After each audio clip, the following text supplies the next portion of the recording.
세계 미술계의 심장 서울에서 열리는 권위 있는 국제 비엔날레. 그러나 그 화려한 무대 뒤편 한 젊은 큐레이터의 야심은 예상치 못한 암초를 만났습니다. 전시장 입구에서부터 시선을 사로잡는 한국 작가의 인공지능 아트워크.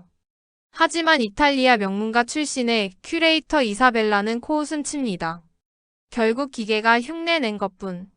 진정한 예술가의 혼이 느껴지지 않아. 전 세계적으로 뜨거운 감자인 AI 예술 논쟁의 중심에서 그녀는 단호히 선을 긋습니다. 이사벨라 로시. 유럽 예술계가 주목하는 젊고 야심만만한 그녀는 이번 비엔날레를 자신의 명성을 한 단계 높일 발판으로 삼으려 합니다. 그녀가 공들여 준비한 유럽 거장의 거대한 설치 작품이 비엔날레의 하이라이트가 될 것이라 확신했죠. 한국의 현대 미술이요? 그저 구색 맞추기일 뿐 진정한 예술은 서구에 있다는 그녀의 신념은 확고했습니다. 하지만 개막일이 다가올수록 그녀가 모든 것을 걸었던 유럽 작품에서 치명적인 기술적 결함이 연이어 발견됩니다. 수백만 유로가 투입된 프로젝트는 속수무책으로 멈춰서고 그녀의 완벽했던 계획은 송두리째 흔들리기 시작합니다. 절망적인 상황 속 해결의 실마리는 어쩌면 그녀가 그토록 무시했던 한국의 영혼 없는 기술 혹은 가장 한국적인 미지의 영역 어딘가에 숨겨져 있을지도 모릅니다. 과연 오만한 천재 큐레이터는 눈앞의 위기를 극복하고 자신의 편견 너머에 존재하는 K-아트의 진정한 힘을 발견하게 될까요? 그녀의 운명을 건 이야기가 지금 시작됩니다. 서울의 호텔 스위트룸 창밖으로는 화려한 도시의 불빛이 쏟아지지만 제 마음은 칠흑 같은 어둠 속을 헤매는 기분입니다. 벌써 며칠째 밤잠을 설치고 있어요. 비엔날레 개막은 코앞으로 다가오는데 제가 야심차게 준비한 마르코 벨리니의 거대 키네틱 아트. 설치물 시간의 숨결은 여전히 먹통입니다. 이탈리아에 있는 기술팀과 밤낮 없이 화상통화를 하고 있지만 들려오는 건 변명과 실망스러운 보고뿐이에요. 부품 결함인지 아니면 서울의 습한 날씨 때문인지 원인조차 명확하지 않다고 하니 속이 까맣게 타들어갑니다. 제명에 아니 우리 로시 가문의 이름이 걸린 일인데 이렇게 허무하게 무너질 수는 없어요. 어제는 비엔날레 조직위원회 한국 측 관계자들과 긴급 회의가 있었습니다. 표면적으로는 부드러운 어조였지만 그들의 질문 속에는 날카로운 가시가 숨어 있었어요. 이사벨라 큐레이터님, 벨리니 작가의 작품이 워낙 중요하니 저희도 걱정이 많습니다. 혹시 다른 작품으로 대체할 가능성도 염두에 두셔야 하지 않을까요? 라거나 이번 비엔날레 주제가 공존인데 한국 작가들의 참여 비중을 조금 더 높이는 방안도 고려해 볼 수 있지 않을까요? 이 같은 말들이었죠. 저는 속으로 분노했지만 겉으로는 미소를 지으며 대답했습니다. 걱정해 주셔서 감사합니다. 하지만 시간의 숨결은 이번 비엔날레의 핵심입니다. 어떻게든 복구할 것이니 염려 마십시오. 그리고 한국 작가들의 참여는 이미 충분히 고려되었습니다. 그들은 제 말뜻을 알아들었을까요? 이곳. 사람들은 종종 너무 에둘러 말하는 경향이 있어서 답답할 때가 많습니다. 그들이 진정으로 원하는 것은 그저 한국적인 무언가를 더 많이 보여주고 싶은 지역주의적 발상일 뿐이라고 생각해요. 진정한 국제 비엔날레의 의미를 이해하지 못하는 것 같아 안타까울 뿐입니다. 하지만 현실적으로 플랜 B를 준비해야 할지도 모른다는 불안감은 떨칠 수 없었어요. 만약 시간의 숨결이 정말 개막일까지 복구되지 못한다면 상상만 해도 끔찍합니다. 그래서 저는 마지못해, 정말 마지못해 한국 작가들의 스튜디오 몇 군데를 둘러보기로 했습니다. 물론 기대는 전혀 하지 않았어요. 그저 시간 낭비라고 생각했지만 혹시라도 아주 작은 가능성이라도 있다면 확인은 해봐야 하니까요.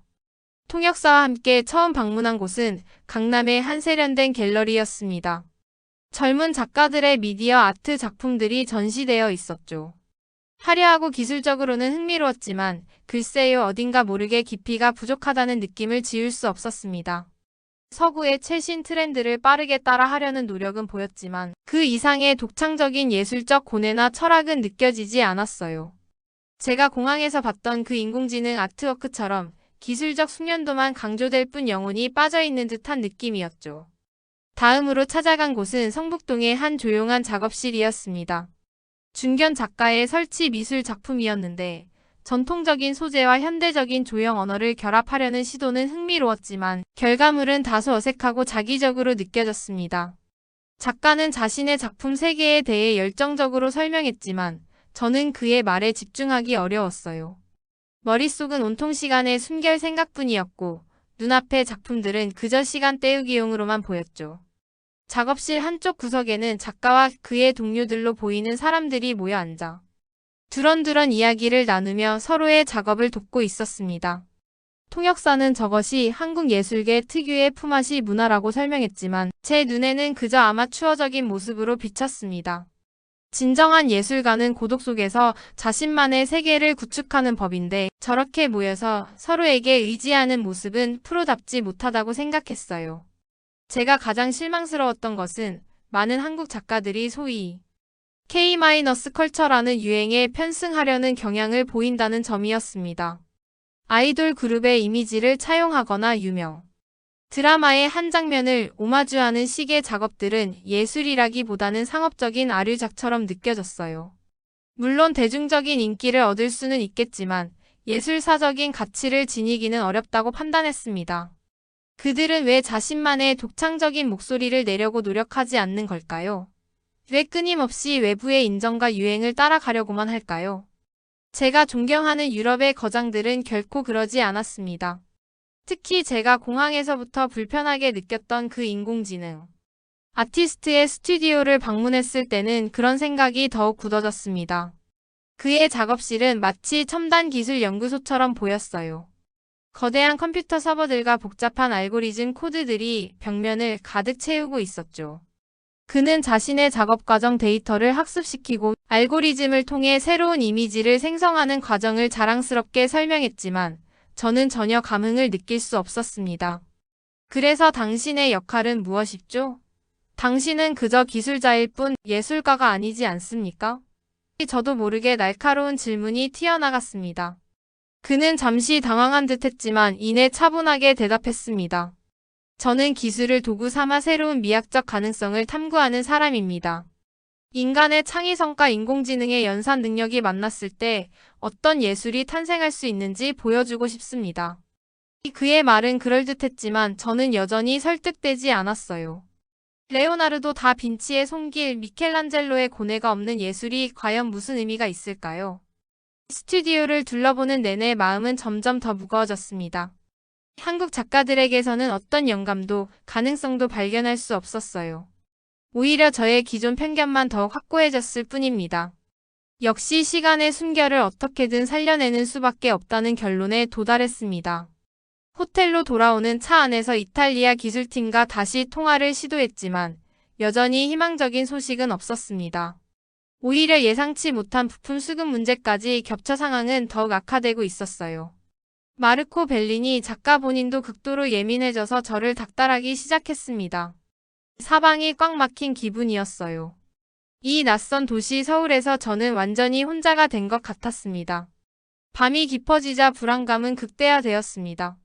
창밖의 화려한 서울 야경은 마치 저의 실패를 비웃는 것처럼 느껴졌어요. 저는 와인을 한 병 주문해 단숨에 들이켰습니다. 치기가 오르자 억눌렸던 감정들이 터져 나왔습니다. 왜 하필 나에게 이런 시련이 닥친 걸까? 내가 뭘 잘못했기에? 아니, 이건 내 잘못이 아니야. 처음부터 이 프로젝트는 무리였어. 아니면 혹시 내가 너무 자만했던 걸까? 한국의 기술, 한국의 예술을 너무 얕잡아 봤던 것은 아닐까? 혼란스러운 생각들이 머릿속을 휘저었습니다. 하지만 이내 고개를 저었죠. 아니야, 나는 틀리지 않았어. 문제는 저들에게 있는 거야. 어떻게든 시간의 숨결을 복구해서 나의 안목이 옳았다는 것을 증명해 보이겠어. 저는 비틀거리며 침대에 쓰러져 잠이 들었습니다. 하지만 꿈속에서조차 시간의 숨결은 작동하지 않았고 저는 속절없이 추락하고 있었습니다. 비엔날레 개막을 불과 사흘 앞둔 날이었습니다. 이탈리아에서 급파된 최고의 기술자들까지 합세하여 시간의 숨결 복구를 위해 마지막 사투를 벌였지만 결과는 참담했습니다. 복잡하게 얽힌 내부 메커니즘 중 핵심 부품 하나가 완전히 파손되었고 대체 부품을 구하는 것은 현실적으로 불가능하다는 최종 통보를 받았습니다.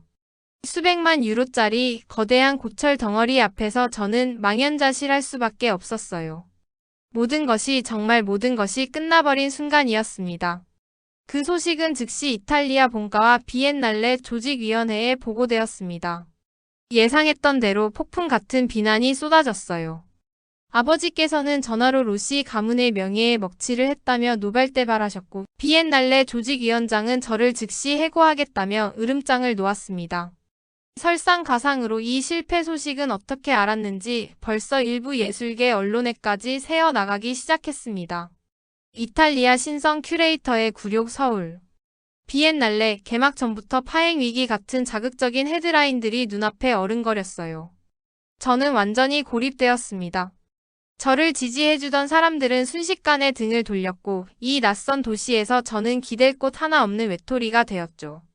그날 밤 저는 호텔 방에 틀어박혀 하염없이 눈물만 흘렸습니다. 제 모든 야망과 자부심이 산산조각난 기분이었어요. 뭐가 잘못된 걸까요? 마르코 벨리니는 분명 유럽 최고의 작가인데 그의 작품은 기술적으로도 완벽했는데 왜 하필 이곳 서울에서 이런 일이 벌어진 걸까요? 혹시 한국 조직이 사람들이 일부러 방해, 공작을 편 것은 아닐까 하는 터무니없는 의심까지 들었습니다. 제 머릿속은 온갖 부정적인 생각과 자기 연민으로 가득 찼어요. 모든 것을 포기하고 당장이라도 이탈리아로 돌아가고 싶었습니다. 하지만 그럴 수도 없었죠. 실패자라는 낙인을 찍힌 채 돌아갈 수는 없었습니다. 다음 날 아침 저는 텅 빈 눈으로 호텔을 나섰습니다. 딱히 갈 곳은 없었지만 그 답답한 방 안에 더는 머물 수 없었어요. 무작정 발길 닿는 대로 서울 거리를 걸었습니다. 화려한 빌딩 숲과 북적이는 사람들 속에서 저는 더욱 초라하고 외롭게 느껴졌어요. 그러다 우연히 마치 무언가에 이끌리듯 오래된 한옥들이 모여있는 북촌의 한 골목길로 접어들었습니다. 현대적인 도시 풍경과는 전혀 다른 시간이 멈춘 듯한 고즈넉한 분위기가 감돌았죠. 복잡한 마음을 잠시 잊고 싶어 골목길을 따라 걷던 중 저는 열린 대문 너머로 흥미로운 광경을 목격하게 되었습니다. 작은 한옥마당에서 백발이 성성한 노인 한 분과 제가 전에 만났던 그 젊은 인공지능 아티스트가 함께 무언가를 만들고 있었어요. 노인은 마치 수백 년은 된 듯한 오래된 나무 조각들을 섬세하게 다듬고 있었고 젊은 아티스트는 노트북 화면을 보며 복잡한 코드를 입력하고 있었습니다. 그들의 작업물은 전통적인 목공예와 첨단 기술이 결합된 제가 지금껏 본 적 없는 형태의 설치 작품처럼 보였어요. 호기심과 함께 약간의 경멸감이 동시에 일었습니다. 저 노인은 평생 나무만 만져온 장인일 테고 저 젊은이는 기계만 다룰 줄 아는 기술자일 뿐인데 과연 저 둘이 만나 제대로 된 예술품을 만들 수 있을까? 하는 생각이었죠. 저는 저도 모르게 발걸음을 멈추고 그들의 작업을 숨죽여 지켜보았습니다. 그들은 작품의 특정 부분을 움직이게 하는 문제로 씨름하고 있는 듯 했습니다. 나무라는 자연 재료의 예측 불가능한 변형과 그것을 정밀하게 제어해야 하는 디지털 메커니즘 사이의 충돌. 가만 보니 이것은 시간의 숨결이 겪었던 문제와 놀랍도록 유사했어요. 유럽 최고의 기술자들도 해결하지 못했던 바로 그 문제였습니다. 저는 속으로 비웃었죠. 저들이 저걸 해결할 수 있을 리가 없어. 역시 기술만으로는 안 되는 거야. 하지만 다음 순간 저는 제 눈을 의심해야 했습니다. 노인은 나무의 결을 손으로 어루만지며 그 미세한 뒤틀림을 읽어냈고 그 직관적인 정보를 젊은 아티스트에게 전달했습니다. 젊은 아티스트는 노인의 경험적 데이터를 즉시 알고리즘에 반영하여 움직임을 제어하는 코드를 수정했어요.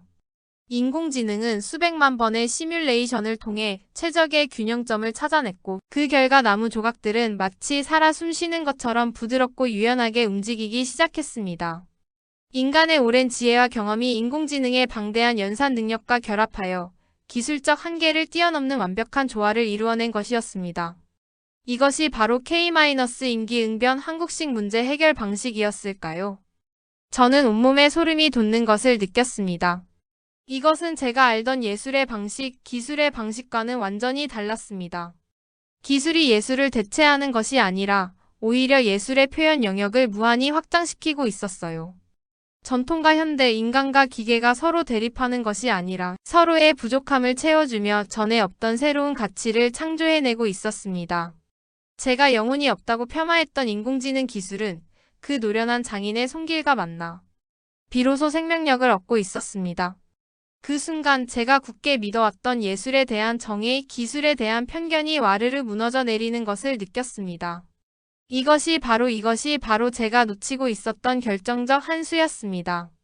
문제 해결의 방식은 하나가 아니었던 겁니다. 한참을 넋 놓고 그들의 작업을 지켜보았습니다. 그들은 서로에게 존경심을 표하며 끊임없이 소통하고 있었어요. 노인은 젊은 기술자의 혁신적인 아이디어를 기꺼이 받아들였고, 젊은 기술자는 노인의 오랜 지혜를 겸손하게 경청했습니다. 그들의 모습 속에서 저는 경쟁과 질투, 대신 함께 무언가를 만들어가는 순수한 기쁨과 연대의 따뜻한 K-정을 보았습니다. 제 심장이 다시 뛰기 시작했습니다. 절망의 늪에서 허우적거리던 제게 한 줄기 빛이 비치는 듯한 느낌이었어요. 물론 이 발견이 당장 시간의 숨결을 살려낼 수는 없었습니다. 하지만 제 머릿속에는 완전히 새로운 아이디어가 떠오르고 있었습니다. 어쩌면 이것이 저에게 주어진 또 다른 기회일지도 모른다는 생각이 들었습니다. 실패한 유럽 작품 대신 바로 이곳, 한국에서 발견한 이 놀라운 가능성을 세상에 보여줄 수 있는 기회 말입니다. 저는 조용히 그 자리를 떠나 호텔로 발걸음을 옮겼습니다. 마음은 여전히 혼란스러웠지만 이전과는 다른 종류의 떨림이 느껴졌습니다. 아직 위기는 끝나지 않았지만 저는 더 이상 도망치고 싶지 않았습니다. 오히려 이 예상치 못한 발견 앞에서 새로운 도전을 마주할 용기가 생겨나고 있었습니다. 호텔 방으로 돌아온 저는 밤새 잠을 이룰 수 없었습니다. 북촌 골목길에서 목격했던 그 놀라운 장면이 머릿속에서 떠나지 않았어요. 수백 년 된 나무의 순결과 차가운 인공지능 코드가 만나 생명력을 얻는 순간. 그것은 제가 지금껏 추구해왔던 예술, 제가 굳게 믿어왔던 서구 중심의 미학과는 전혀 다른 차원의 아름다움이었습니다. 제가 혐오했던 바로 그 기술이 가장 한국적인 전통과 만나 제가 상상조차 못했던 예술적 경지를 보여준 것이죠. 제 안에서 무언가 단단히 부서지고 동시에 새로운 것이 움트는 기분이었습니다. 시간의 숨결의 실패는 뼈아팠지만 어쩌면 그것은 저에게 더 중요한 것을 보기 위한 계기였을지도 모릅니다. 날이 밝자마자 저는 결정을 내렸습니다. 위험 부담이 크다는 것을 알지만 어쩌면 제 큐레이터로서의 경력이 여기서 끝장날 수도 있다는 것을 알지만 그래도 해야만 했습니다. 저는 비엔날레 조직위원회에 긴급 면담을 요청했습니다. 그리고 그 자리에서 폭탄 선언을 했죠. 마르코 벨리니의 시간의 숨결 전시를 공식적으로 취소하겠습니다. 대신 제가 새롭게 발견한 한국 작가들의 협업 작품을 이번 비엔날레의 메인 작품으로 선보이고 싶습니다. 조직위원들은 당연히 경악했습니다. 계약 문제, 예산 문제, 남은 시간 문제 온갖 현실적인 어려움들을 쏟아냈죠. 하지만 저는 물러서지 않았습니다. 제가 목격한 작품의 경이로움, 그리고 그것이 비엔날레의 주제인 공존과 얼마나 완벽하게 부합하는지를 열정적으로 설명했습니다. 제 진심이 통했던 걸까요? 오랜 설득 끝에 그들은 마지못해 저의 제안을 받아들였습니다.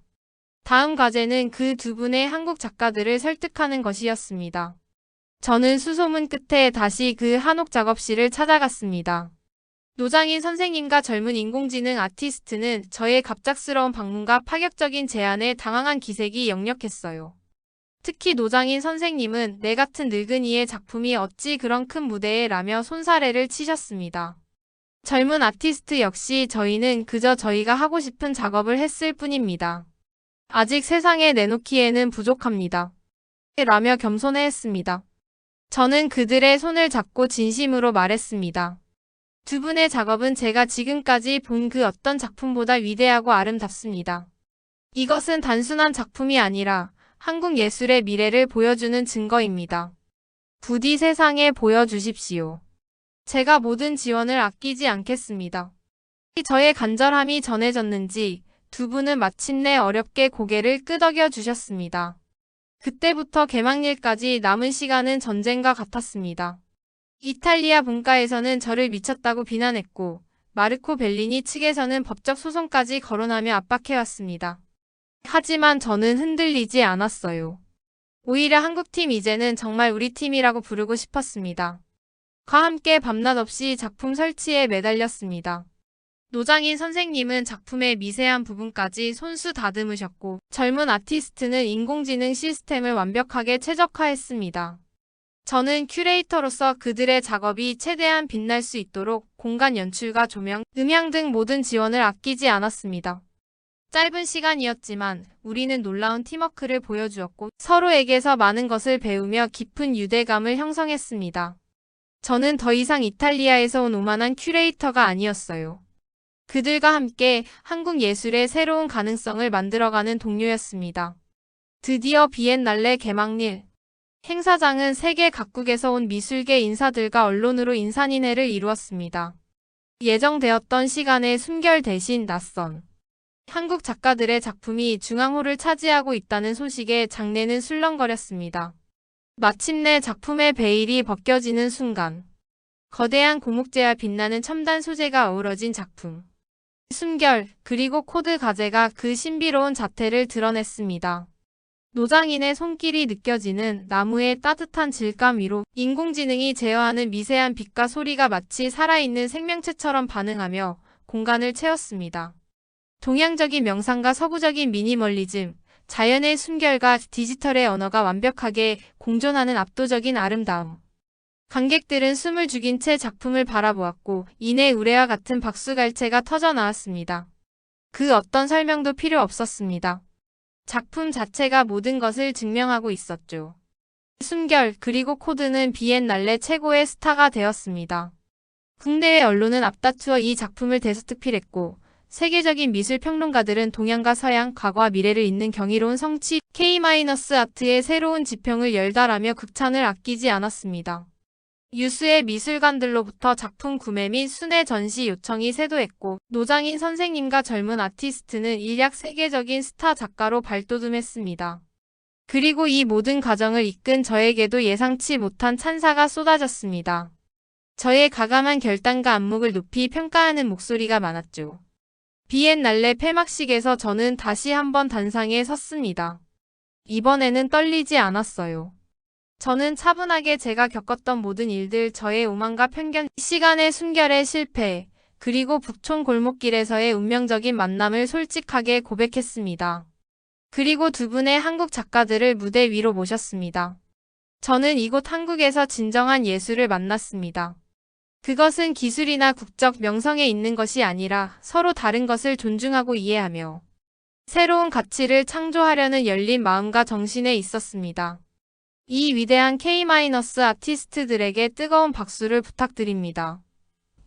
저의 말의 장내는 다시 한번 감동의 박수로 가득 찼습니다.